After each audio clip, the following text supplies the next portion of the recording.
सभी अधिवक्ता भाइयों को राम राम।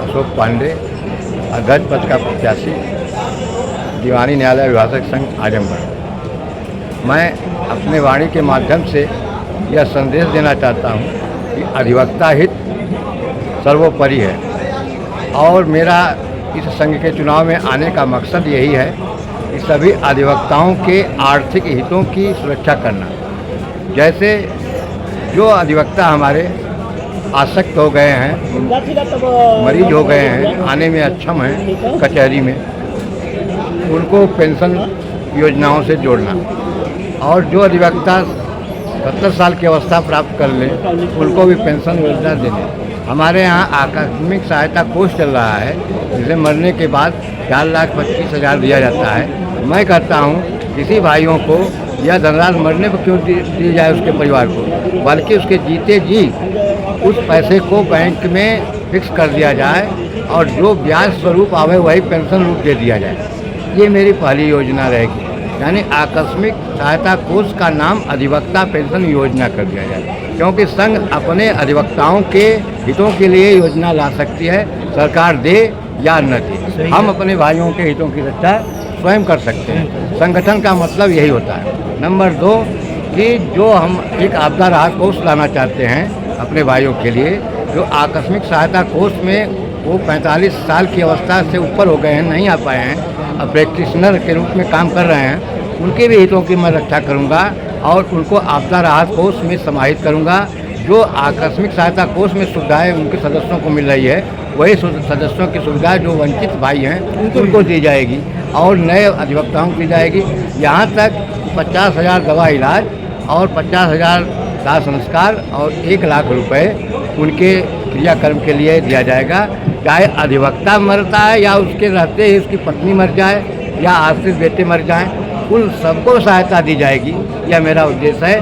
और नए जो अधिवक्ताएं हमारे प्रैक्टिस में आ रहे हैं उनको भी हम चाहते हैं कि उनके लिए जीवन बीमा की योजना 5 लाख की लागू की जाए। और रही बात अंतिम जो मेरी योजना है वह है आने वाले समय में हम ये चाहेंगे अधिवक्ता के हितों के लिए जो भी प्लान जरूरी होगा आर्थिक, जिससे मेरा भाई आगे बढ़ सके, क्योंकि अधिवक्ता जात हमारी है, काली कोट हमारी है। मैं जात भेद को नहीं मानता हूँ, मैं अधिवक्ता हूँ, तो मेरे लिए जो काली कोट पहन के इस कैंपस में आया है उसके लिए करूँगा।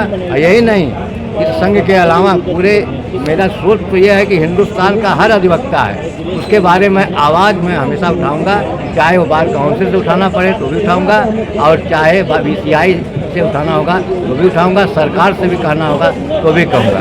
जैसे बार काउंसिल को आप एक संदेश कुछ देना चाहेंगे, जो अधिवक्ता प्रोटेक्शन एक्ट है उस पर कुछ कहना चाहिए? हाँ, अधिवक्ता सुरक्षा अधिनियम जो हमारे लिए बहुत ही आवश्यक है। आज समाज में देख रहे हैं पुलिस निरंकुश हो गई है, जो चाहती है करती है, हमारी सुरक्षा नहीं देती है।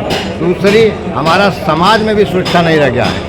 तमाम ऐसे बैड एलिमेंट हैं जो अधिवक्ताओं पर आक्रमण कर दे रहे हैं। यहाँ तक तमाम प्रकार की रंजिश आ जा रही है। पहले ज़माने में हम वकालत करते थे तो कोई रंजिश नहीं रहती थी। आज हम अगर किसी पक्षकार का अधिवक्ता है तो उसका विरोधी आदमी सोचता है कि यह हमारा खुरापात कर रहा है, क्यों ना इस वकील को ही उड़ा दो। तमाम ऐसे हैं तो विवाद हो रहे हैं अधिवक्ताओं की।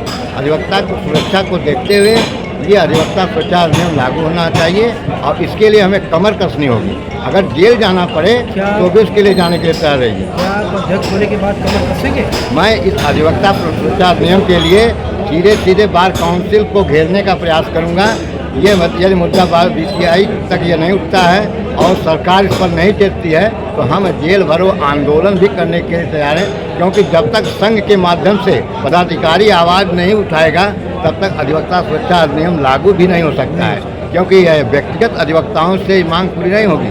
जब तक हम नेतृत्व हमारा साथ नहीं देगा तब तक ये अधिवक्ता सुरक्षा अधिनियम कभी भी लागू नहीं हो सकती, मूर्त रूप नहीं ले सकती। लेकिन तो भैया जब तक लोग होते नहीं हैं तब तक इस बात को कहते हैं, और होने के बाद ये जो लाइन है आपकी ये भूल जाते हैं। नहीं, देखिए, हमको एक बार अवसर दीजिए।